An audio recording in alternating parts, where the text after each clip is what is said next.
xưa hồn nhiên cùng bao ước mơ, và khi tôi cách xa tháng năm học trò, còn nhớ ngày chia tay ấy buồn.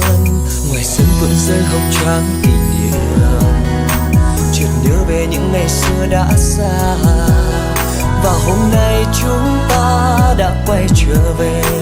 Bạn ơi, giờ đây tôi muốn nói rằng lòng tôi vẫn nhớ người thầy ngày xưa dạy chúng tôi không còn trở lại nơi chốn ấy. Từng năm tháng chợt hiện trong ký ức, ngày xưa đó mãi mãi bay xa, xa rời ta về nơi phương trời, cùng bao cánh hoa phượng rơi ngập đầy nắng vàng.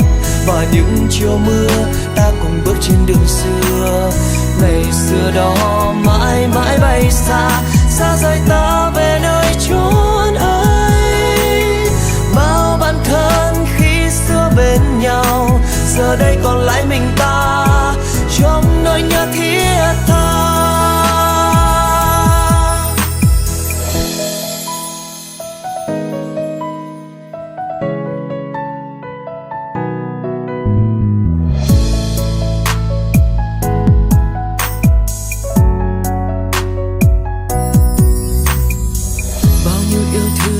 Giấc mơ đã đi xa về nơi trái tim, và còn lại trong ta những tháng năm dài, nhớ về những thơ ấu kỷ niệm đã xa từ lâu.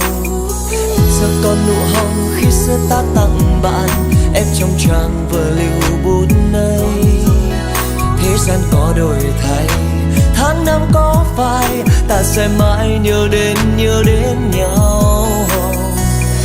Rằng lòng tôi vẫn nhớ người thầy ngày xưa dạy chúng tôi không còn trở lại nơi chốn ấy.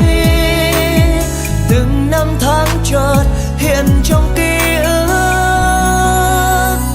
ngày xưa đó mãi mãi bay xa, xa rời ta về nơi phương trời, cùng bao cánh hoa phương rơi ngập đầy nắng vàng.